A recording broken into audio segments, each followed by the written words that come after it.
사무엘하의 말씀을 읽게 됐습니다. 이제 길보아 전투에서 사울이 죽음으로 사울 왕의 기록은 사무엘상 31장에서 이제 끝이 납니다. 다윗은 이제 하나님 앞에 또 두 아내 또 가족들 데리고 헤브론에 올라와서 이제 유다의 왕이 됩니다. 2장에 보면 사울의 왕가가 기록되어 있습니다. 아브넬이라고 하는 사람이 이스보셋이라고 하는 사울의 왕을 데리고 이제 마하나임에 가서 여러 사람들, 특별히 베냐민 사람들을 데리고 이스라엘의 왕을 세워서 이제 한쪽에는 사울의 왕가가 이루어지게 되고 또 한쪽은 헤브론에서 유다 사람들이 다윗을 왕으로 세우게 됩니다.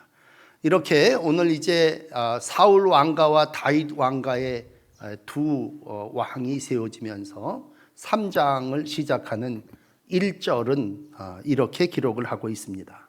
사울의 집과 다윗의 집 사이에 전쟁이 오래매 다윗은 점점 강하여 가고 사울의 집은 점점 약하여 가니라.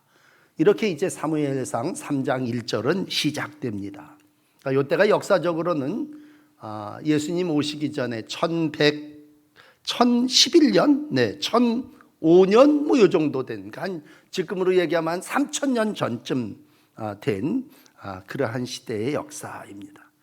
그 당시에 강하여진다, 세력이 늘어난다, 그런 얘기는 생육과 번성을 의미합니다.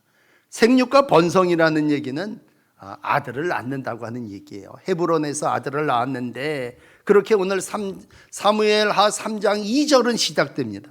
아들을 낳았는데 맏아들은 암논, 이름만 쭉 불러드릴게요. 길르앗, 압살롬, 아도니아, 스바다, 이드르암이라고 하는 이 6명의 아내로부터 6명의 아들을 헤브론에서 낳습니다. 여기가 이제 3장 5절까지죠. 이러한 생육과 번성의 시기 속에 그러면 상대적으로 사울의 왕가는 어땠느냐? 사울의 왕가는 이스보셋이 왕이 됐지만 실권은 이 아브넬이라고 하는 사람이 가지고 있었습니다. 그러니까 점점 권세를 잡고 이스보셋은 꼭두각시 같은 그러한 왕이 됐습니다. 근데 7절에 보시면 우리가 이제 앞에 좀 설명을 드려야 되는데 3장 7절에 보시면 이 아브넬이라는 사람이 얼마나 권세가 셌냐 하면요, 그 아버지의 첩인 리스바죠. 이 리스바와 통간하게 됩니다. 그러니까 왕국이 절대 권력을 가지고 있는 왕의 첩을 통간했다고 하는 건 왕위를 탐냈다고 하는 그런 얘기입니다. 그러니까 꼭두각시 같은 왕이었던 이스보셋도 가만히 있지 못하죠. 한마디 했습니다. 어찌하여 내 아버지의 첩과 통간하느냐? 책망하게 됩니다. 그런데 절대 권력을 가지고 있던 군사령관이었던 아브넬이 그 말을 듣습니까? 분노해가지고 대항을 합니다. 그리고 이 일을 계기로 해서 아브넬이 이스보셋을 버리고 다윗에게 가갖고 내가 당신한테 충성하겠습니다. 그리고 다윗과 언약을 맺게 됩니다. 오늘 이제 12절에 왔는데 전령을 보내갖고 먼저 다윗에게 얘기합니다. 내 손이 당신을 도와 온 이스라엘이 당신에게 돌아가게 하리이다. 굉장한 뻥 같지만 사실은 그만큼 아브넬이 권력이 있었습니다. 내 손이 당신을 도와 못할 일이 없습니다. 온 이스라엘을, 베냐민 정도가 아니라 모든 이스라엘 백성을 다 당신에게 돌아갈 때 할 테니 나 제안을 받아들여라, 그런 얘기겠죠. 그런데 여러분, 이렇게 절대 권력을 가지고 있는 이 아브넬 앞에 11절에 보면요, 그때 왕이었던 이스보셋은 아브넬을 두려워하여 감히 한마디도 대답하지 못했습니다. 그러니까 그 정도로 아브넬이라는 사람이 힘도 셌고 계략과 외교와 모든 부분에 아주 능한 자였습니다. 오늘 그의 말을 들어보십시오. 17절 18절 건너뛰어서 보시면요, 이스라엘 장로들에게 이런 여호와의 이름을 들어가면서 아주 합리화하는 모습으로 이렇게 얘기합니다. 18절에 보시면 이스라엘 장로들에게 야, 너희가 여러 번 다윗을 임금으로 세우기를 구했지 않냐. 사실 그랬거든요. 근데 그 마음을 이제 알고, 그래, 이제 너희들 그대로 해라. 여호와께서 이미 다윗에 대하여 말씀하시기를 내가 내 종 다윗의 손으로 내 백성 이스라엘을 구원하여 블레셋 사람의 손과 모든 대적의 손에서 벗어나게 하리라 하셨다. 그러니 너희들 그렇게 해라. 얼마나 교활하고 세련된 모습인지 몰라요. 그러니까 외교와 정치를 통해서 이스라엘을 통일하고, 목적은 이제 자기도 다윗 나라에 가서 한 자리 하겠다는 얘기죠. 이스보셋 가지고는 뭐 되지를 않으니까 점점 다윗의 왕가는 쇠하니까 여기 버리고 나 이제 다윗 왕 쪽에 붙어가지고, 그러니까 기회주의자죠. 그리고 이러한 역사를 내가 해갔다, 그런 얘기입니다. 여러분, 세상에 이런 책략가들, 이런 힘이 있는 자들이 권세를 누리고 있죠. 예수님 주변에도 그때 한참 예수님을 따르던 제자 중에요, 야고보와 요한이 있었습니다. 그 부분이 마가복음 10장 35절인데, 하루는 야고보와 요한이 주께 나와서 말합니다. 선생님, 무엇이든지 우리가 원하는 바를 우리에게 해주시기를 바랍니다. 그러니까 예수님이, 야, 뭐 해주기를 원하냐? 주의 영광 중에 우리를 하나는 주의 우편에, 하나는 좌편에 앉게 해 주십시오. 이런 사람들이 세상에 살고 있습니다. 여러분, 이 세상은 어떤 세상입니까? 라고 한다면, 오늘 이 아브넬이라고 하는 사람의 예를 들어 설명한다면, 배신을 밥 먹듯 하는 게 세상 사람입니다. 인간의 심성 가운데 배신하고자 하는 마음, 반역이죠. 여기에 붙었다가 저리 붙었는, 이게 뭐예요? 배신입니다. 죄가 뭐냐?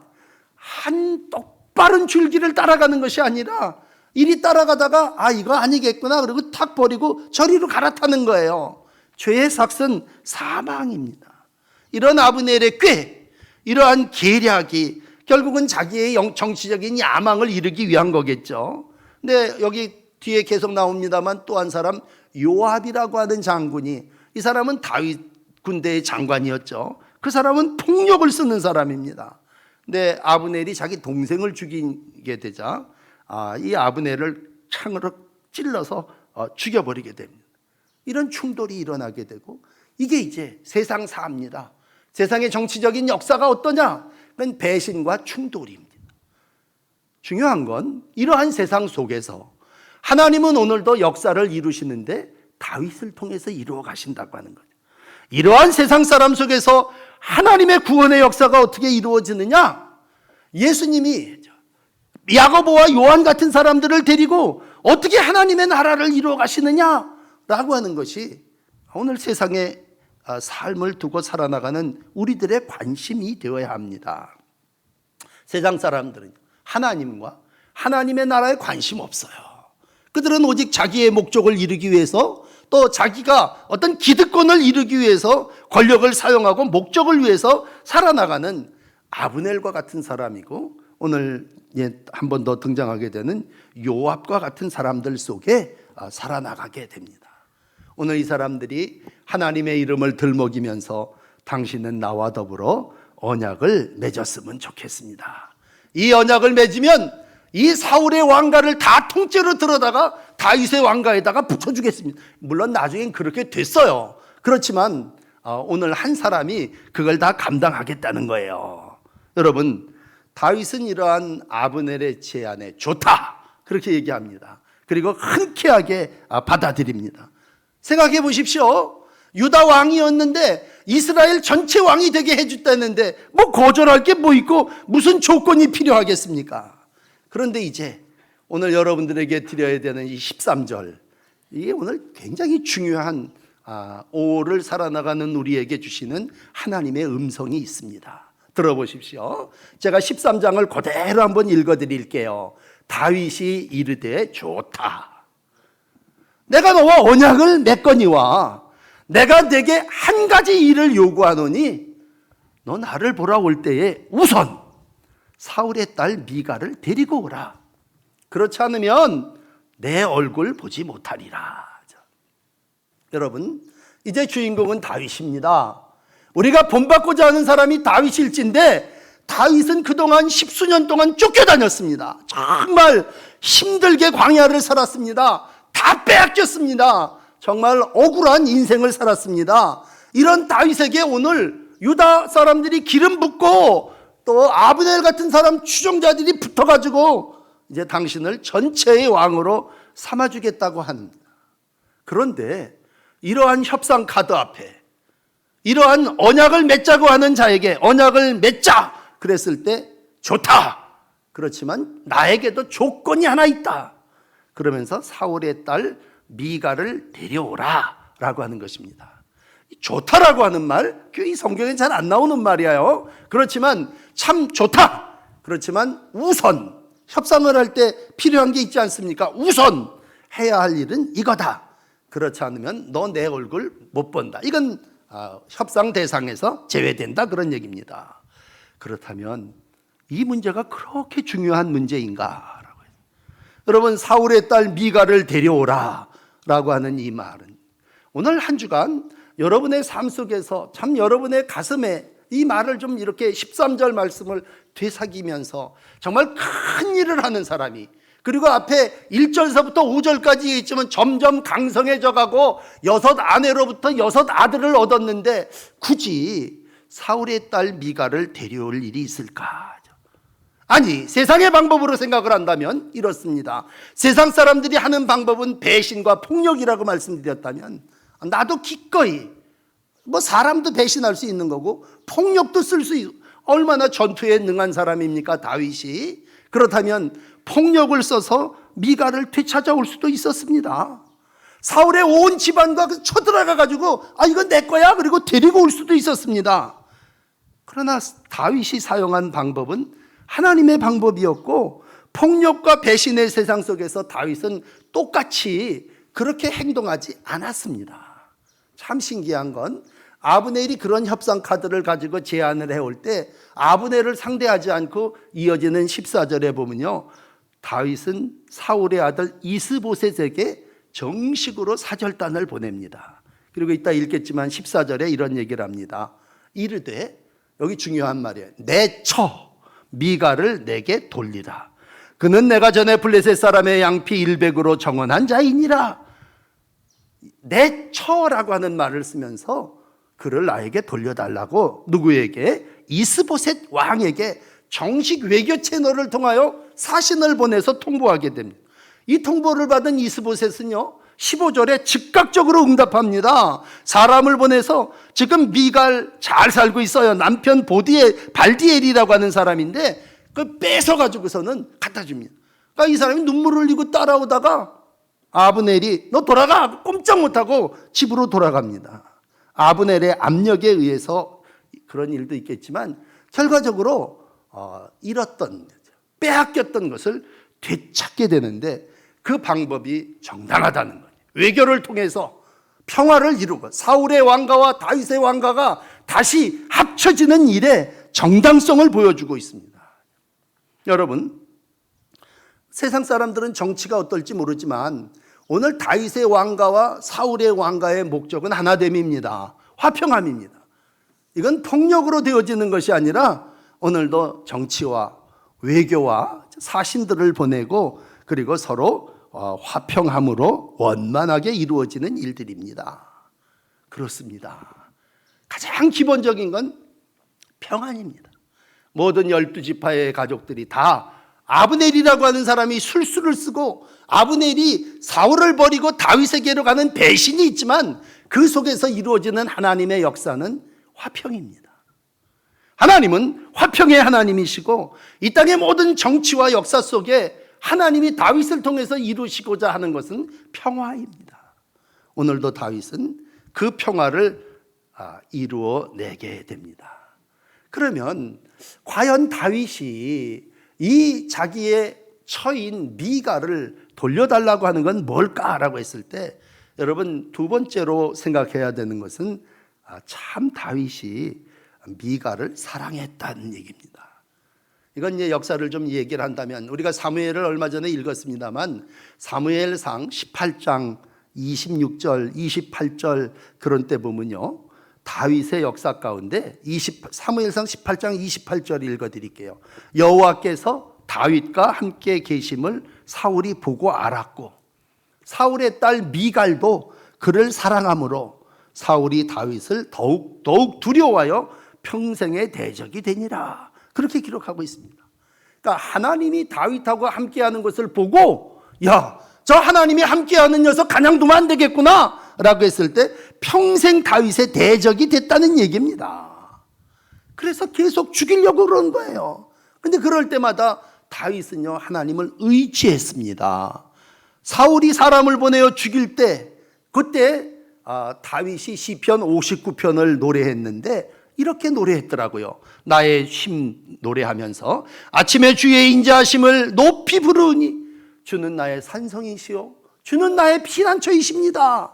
나의 힘이시요 내가 주를 찬송하오니 하나님은 나의 요새이시며 나를 긍휼히 여기시는 하나님이십니다. 다윗은 고통 속에서 하나님을 의지했고 하나님이 나의 힘이라고 하는 사실을 고백하면서 일생을 살아왔습니다. 그리고 오늘 드디어 이제 유다의 왕이 돼서 사람들이 자기를 찾아와서 온 나라를 하나 되게 하겠다고 할 때에 첫 번째 협상 카드가 바로 내 처 미갈을 데리고 오라라고 하는 얘기입니다.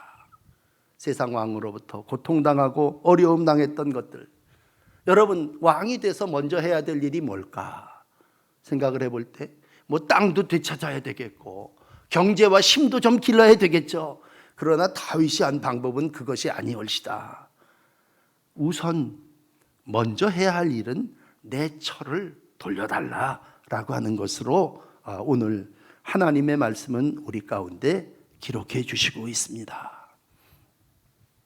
사울왕에 의해서, 아니 폭력과 절대 시기자 때문에 생이별하게 됐던 미갈을 그는 사랑했고 그동안에 많은 상처를 싸매가면서 헤브론에서 유다의 왕이 되고 첫 번째 이룬 일이, 외교를 통해서 이루어낸 것이 자기 처를 찾아오는 일이었습니다. 여러분, 오늘 이 14절에 내 처 미갈을 내게로 돌리라 라고 하는 얘기, 돌리라는 얘기가 뭡니까? 돌려달라는 얘기 아니야. 돌려달라는 얘기. 돌려달라는 얘기, 데리고 오라는 얘기는 같이 오라는 얘기, 협상하려면 데리고 오라는 얘기고, 돌려달라는 얘기는 뭐예요? 원래 내 건데 나한테 제대로 갖다 놓으라는 얘기죠. 원래대로 하자는 얘기죠. 그 얘기가 뭡니까? 여러분, 세상 사람들은 정의를 얘기하는데 정의라는 게 뭐예요? 부당하게 되었던 것을 바로잡는 게 정의죠. 오늘 정의사회 구현 그랬다면 정의사회라고 하는 것은 잘못된 걸 바로잡는 게 정의예요. 원래대로 원칙대로 표준대로 하는 겁니다. 그러니까 이 돌려달라는 얘기는 그동안 나 부당하다, 억울했다, 뺏겼다, 그러니 나에게 돌려달라는 얘기는 바로잡겠다는 얘기입니다. 우리가 다윗의 왕가를 이루어가면서 오늘 조금 정리를 다시 한다면요, 사무엘상 17장에서부터 이제 다윗이 시작되는데 골리앗을 죽입니다. 그리고 다윗이 가는 데마다 전쟁에서 지혜롭게 행하여 승리해서 군대 장관이 됩니다. 다윗이 블레셋 사람들을 죽이고 돌아올 때 여인들이 이스라엘 모든 성읍에서 노래하고 춤추며 소고치면서 이제 사울왕을 환영해요. 같이 이렇게 전쟁에 나갔다 왔으니까 사울왕을 환영하는데 이 여인들이 한 말이 우리 평생 잊지 못할 얘기죠. 사울이 죽인 자는 천천히요, 다윗은 만만이로다. 이 얘기를 듣는 사울이 불쾌했습니다. 그리고 심히 노했습니다. 이게 뭐예요? 인간이 가지게 되는 또 하나의 마음인 시기심입니다. 아까 아브넬이 가졌던 배신감, 배신, 이런 것들이 우리 마음 가운데 한 구석에 있다면 더 큰 인간의 마음에 가지고 있는 건 뭐예요? 시기심입니다. 질투하는 거죠. 그래서 뭐예요? 야, 이놈 그냥 두면 안 되겠다. 그리고는 내건 게 뭐냐면 딸이죠. 제일 큰 딸이 메랍이라고 하는 맏딸이었는데 내가 이 큰 딸을 아내로 줄이니 용기를 내어 가서 싸우라. 생각해 보면요, 용기를 내서 싸우라고 전쟁 마당에 내보냈지만 사울의 마음 가운데는 무슨 생각이 있냐면 이놈이 이제 블레셋 사람 칼에 죽을 거다, 그런 생각이냐. 내 손 대지 않고 블레셋 사람의 손에서 죽을 거다. 근데 뜻밖에도 살아서 돌아왔습니다. 근데 사울이 약속을 개떡같이 여기고 줄 시기에 아드리엘이라는 사람에게 아내로 주어버립니다. 이게 이제 사무엘상 18장의 얘기예요. 그런데 그 옆에 있던 둘째 딸 미갈이 이러한 다윗을 보면서 너무 좋아하는 거예요. 그러니까 사울이 이번에는요 또 한 번 계략을 꾸미고 미끼를 던집니다. 블레셋 사람의 표피, 양피 100개를 패백으로 가져오면 딸을 주겠다. 그러니까 자기를 사랑하는 여인을 위해서 다윗이요 아침에 일찍이 일어납니다. 그리고 나가 블레셋 사람들을 200명을 쳐 죽여버립니다. 그리고 그들의 양피, 뭐 옛날에 포피라고 하는 말, 그걸 가지고 돌아와서 결국 사무엘상 18장 27절에 보면요 사울의 사위가 되고자 하니 그의 딸 미갈을 다윗에게 아내로 주었더라. 그래서 다윗이라는 사람이 첫 번째 아내가 미갈이 된 거고, 우리가 얘기하는 조강지처죠. 정말 목숨을 걸고 나가서 200명을 죽여가지고 거두어들인 그러한 아내입니다. 그런데 역사는 거기서 끝나질 않고요. 사울이 계속 그 마음속에 시기심이 있고 악령이 역사해가지고 수금 타는 다윗을 단창을 던져서 직접 죽이려고도 합니다. 근데 하나님께서 피하게 해주셨죠. 그리고는 그 다음날 사람들, 전령들을 보내서 다윗을 죽이라고 그럽니다. 집에 돌아와서 미갈하고 있던 미갈이 그 얘기를 밤중에 듣고 사무엘상 19장에 내려와서 보시면요 11절에 이런 역사가 있습니다. 사울이 전령들을 다윗의 집에 보내어 지키다가 아침에 죽이려 한지라. 미갈이 다윗에게 말하되 당신이 이 밤에 생명을 구하지 않으면 내일 죽임을 당하리라. 그리고는 미갈이요 밤중에 다윗을 창에서 달아내려서 피하여 도망하게 됩니다. 그러니까 이들이 얼마나 사랑했고 이들이 서로 생명을 자기의 생명처럼 여기면서 이렇게 왕의 명령을 어기고 남편을 창문으로 달아 도망한다고 하는 건 그건 자기도 죽을 수 있는 그런 일입니다. 근데 다윗의 입장에서는 사랑하는 아내이기도 했고 생명의 은인이기도 했죠. 그리고 개인적으로는 목숨을 걸고 나가서 전쟁에서 얻은 전리품으로 받은 정말 목숨 걸고 얻은 아내입니다. 나중에 한 역사는 그런데 사울이 분노가 극에 이르게 되자 이 결혼한 아내인 미갈을 생이별시켜 버립니다. 발디엘이라고 하는 사람에게 주어서 그 사람에게 가서 살게 해버립니다. 광야로 내빼버렸으니까 이게 사무엘상 25장 44절에 미갈을 발디엘에게 주어 살게 합니다. 그러니까 사울의 왕가는요 왕의 절대 권력 아래 횡포와 폭력이 자기의 딸들은 물론이거니와 모든 이들 속에 아주 일어났던 절대 권력 앞에 이루어졌던 가정 파괴의 역사입니다. 모든 게 자기 마음대로 지멋대로 되어진 거예요. 멋대로 하는 게 싫어갖고 왕을 세워달라 그랬는데 왕이 하는 일이 자기 멋대로 하는 일이고 부당한 일입니다. 근데 여러분 오늘 이제 드리려고 하는 말씀은 이러한 부당의 역사 속에 하나님은 다윗을 세워서 되돌려 놓게 하신다. 되찾아오게 하신다는 얘기입니다. 빼앗겼던 권리, 빼앗겼던 신분, 빼앗겼던 왕족의 자리를 미갈을 데려옴으로 다시 차지하게 한다고 하는 것입니다. 그러므로 하나님의 역사는 그릇된 것을 바로잡는 것입니다. 부당함을 정당함으로 바꾸어 버리는 것입니다. 이러한 하나님의 역사 앞에 오늘 다윗은 순종했고 그 역사대로 이루어 나감으로 5장 6장에 가면요 다윗의 가문은 승승장구하고 번성하며 그 나라가 이루어집니다. 여러분 세상의 싸움을 통해서 전쟁을 통해서 나라가 커지고 번성하는 그런 나라들은 다 이 땅에서 쇠방합니다. 그런데 하나님의 역사는 작지만 기본을 충실히 하면서 본래의 처였던 내 처를 되찾아오고자 하는 근본적인 바로 세움의 역사입니다. 이들은 이혼한 게 아니에요. 지금처럼 이렇게 본인이 합의해서 도장 찍은 게 아니에요. 생이별입니다. 이건 부당한 것이었습니다. 사울왕의 폭력에 의해서 이루어진 일이었습니다. 어떻게 보면 부모들이 자식을 마음대로 시집장가 보내는 그러한 일이었습니다. 왜? 부모의 이익을 위하여 자기의 시기심을 채우기 위해서 이용해 먹은 겁니다. 자, 이러한 세상의 역사 속에 하나님의 역사 다윗은 어떤 것입니까? 그건 한마디로 회복의 역사입니다. 여러분, 우리가 지난주 설교를 혹시 여러분 기억하신다면 이제 다윗의 왕가의 세워짐이 시글락이라고 하는 것에서 이제 이런저런 사람들 모아가지고 400명에서 시작했다 600명이 됐다 그랬잖아요. 그런데 그들이 다윗이 하도 죽이려고 그러니까 블레셋으로 망명 갔습니다. 망명 갔는데 놀라운 건 뭐예요? 블레셋이 이스라엘하고 전투하게 될 때에 끌려갔다가 전투를 하지 못하고 되돌아왔는데 아말렉 사람들이 빈집에 쳐들어와서 처자식 다 뺏어간 거 아닙니까? 지난 주일 아말렉 군사들에게 의해서 빼앗긴 처자식들, 권력들을 뭐예요? 어린 꼬마 아이 하나 물 주고 떡 줘서 살려서 되찾아왔다는 얘기 기억하십니까? 여러분, 하나님의 역사가 가족을 되찾아오는 것이 하나님의 역사인다면 오늘 이제 이번 주간이 부부주일이죠. 부부의 날도 있지만 우리가 청년이 돼서 가정을 이루고 부부를 이룬다고 할 때에 하나님은 세상 정치꾼 아비넬의 흥정 앞에, 외교 앞에 하나님이 다윗을 통해서 하신 일은 뭐예요? 본처를 데리고 오라, 내게로 돌려달라라고 하신 말씀입니다. 이건 모두 행동입니다. 여러분 마음속에 한쪽 가슴에 이런 마음을 봤어요. 데리고 오라. 그건 함께 오라는 얘기고, 그 다음에 뭐예요? 돌려달라, 바로 세워달라는 얘기입니다. 하나님의 역사는 회복이라면 회복이 뭡니까? 여러분, 회복이라고 하는 말이 뭐예요? 우리가 그동안 회개하고 하나님께 나간다는 것이 회복이라고 생각했습니다.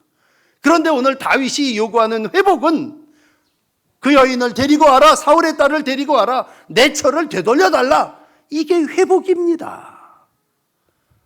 혼탁한 인생 속에 많은 사람들이 배신합니다. 많은 사람들이 시기합니다. 많은 사람들이 폭력으로 모든 것을 이루어가려고 합니다. 우리는 그 속에서 하나님의 사람 다윗을 만납니다. 그는 모든 걸 화평하고자 하는 사람입니다.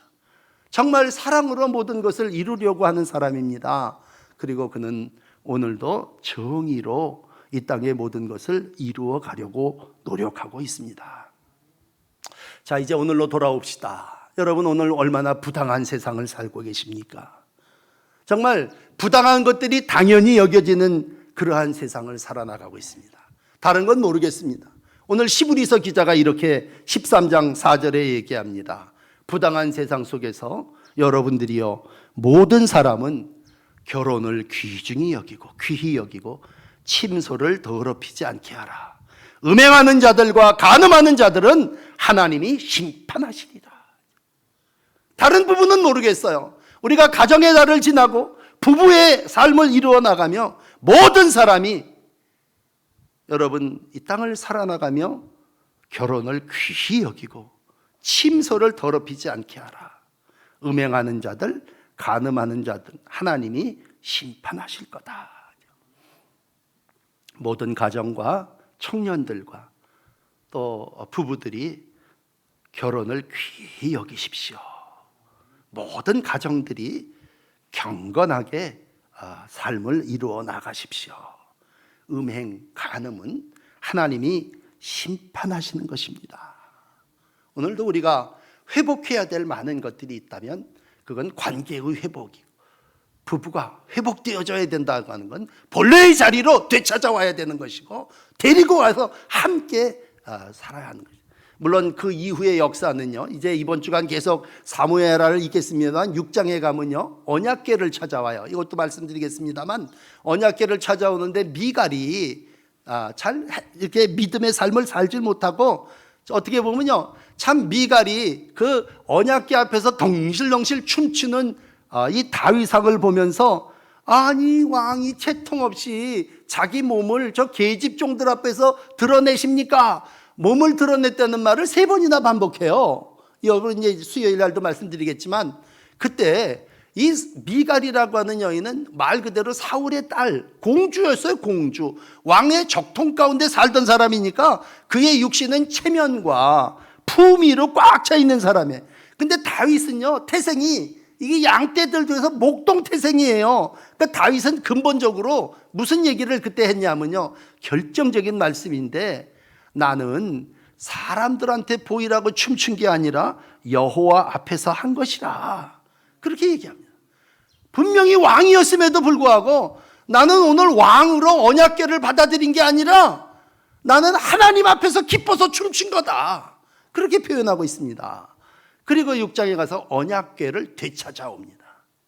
물론 목사의 입장에서 아쉬운 건요, 언약궤 먼저 찾고 가족 찾고 그리고 부인 찾아왔으면 얼마나 모양새가 좋겠어요. 그런데 다윗은 제일 먼저 가족을 되찾아왔습니다. 우리 지난주일 설교였고 이번 주일날 바로 자기 처를 되찾아왔습니다. 그리고 마지막으로 오랫동안 방치되어 있던 언약궤를 되찾아옴으로 이제 영과 육의 완벽한 조건을 갖춘 왕의 역사를 이루어 나가게 됩니다. 이 언약궤를 되찾아왔다는 것도 앞으로 이제 계속 말씀을 드리겠습니다만 왕으로서 굳이 내 마음대로 할 수 있고 모든 걸 이루어낼 수 있지 않습니까? 근데 다윗은 하나님 앞에서의 사람이었습니다. 인간 왕이기 이전에 절대 권력을 가진 사람으로 살아나간 것이 아니라 우리가 사무엘을 통해서 또 열왕기를 통해서 많은 왕들을 만나겠습니다만 왕이니까 내 마음대로 한다. 그게 대표적으로 사울 왕이었습니다. 그런데 오늘 다윗 왕은 왕정 시대의 모든 것을 여호와께 여쭙고 아뢰고 또 언약궤를 찾아오면서도 나는 사람들 앞에서 행한 것이 아니라 여호와 앞에서 행한 것이다. 이것이 근본적인 다윗의 신앙 모습입니다. 여러분, 중요한 건 근본입니다. 우리가 말씀이 표준되는 교회, 그런 표를 오래 세웠는데 결국 성경이 뭐냐? 표준이에요, 표준. 거기에 기준을 삼아서 사는 것, 잘못됐으면 바로 잡는 거고 잃어버렸으면 되찾아와야 되는 것입니다. 언약궤 앞에는 다윗도 목동이 돼서 천해지고 벌거벗고 춤출 수 있습니다. 그러나 세상 사람들은 미갈도 이걸 이해 못한 거예요. 마지막으로 여러분 마가복음 10장 42절을 읽어드릴게요. 예수님이 다 불러다가 이제 얘기하십니다. 야, 이방인들, 집권자들, 그들은 누구냐? 임의로 주관하는 자들이다. 고관들, 그들은 누구냐? 권세를 부리는 자들이다. 그런데 그러면 너희들 집권자로 고관들로 사냐? 너희들 중에는 그렇지 않을지니. 예수님이 원하는 건 뭐예요? 고관처럼 집권자들처럼 살지 말고 너희 중에는 그렇지 않을지니 너희 중에 크고자 하는 자가 있다면 섬기는 자가 되어야 한다 라고 하는 말씀으로 누가 왕이냐라고 하는 말씀을 우리에게 보여주시고 있습니다. 여러분, 영적인 삶은 여호와 앞에 사는 삶이고 여호와가 왕 되신 것입니다. 다윗은 여호와를 왕으로 여호와 앞에서 산 사람이었습니다. 오늘 옆에 언저리에 쭉 살아나갔던 아브넬, 요압, 사울, 미갈 이런 사람 다 육적인 삶을 사는 사람들 앞에서 체면을 세우기 위해서 살고 사람들의 시기심으로 싸우고 사람들 속에서 배신 때리면서 행하는 그러한 모든 이 역사 속에서 오늘 다시 한번 다윗을 만나게 하시고 본처를 되찾게 하시는 하나님의 표준을 여러분 마음속에 새기시면서 한 주간을 지내시고 가정을 경건함으로 이루어 나가시는 복된 날들이 되시기를 바랍니다. 자, 기도를 드립시다.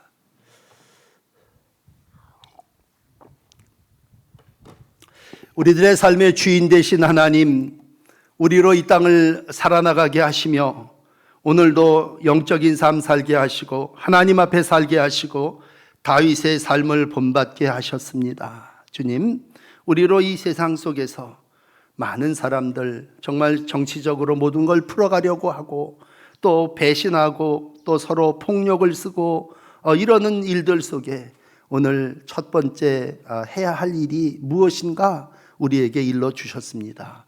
우선 내 처를 데리고 오라고 하는 이 다윗의 말이 우리 가운데, 우리 가정 가운데 사랑하는 부부들 속에 특별히 청년들의 마음속에 심기어지기를 원합니다. 주님, 이 땅의 젊은이들이 정말 기본을 알게 하여 주시고 하나님이 주시는 세상 속에서 평화와 사랑을 이루어가며 살아나가는 복된 날들이 되게 하여 주옵소서. 부당한 것이 정당한 것처럼 여겨지는 세상을 살고 있습니다. 가정을 잘 지키게 하시고 청년들이 결혼을 소중히 여기게 하시고 하나님 앞에 심판대 앞에 설 때에 부끄러움이 없는 종들이 되게 하여 주시옵소서. 오후를 지내며 가정이 회복되게 하시고 부부가 회복되게 하시고 언약궤가 회복되는 은혜가 있게 하여 주시옵소서. 예수 그리스도의 이름으로 기도드립니다. 아멘.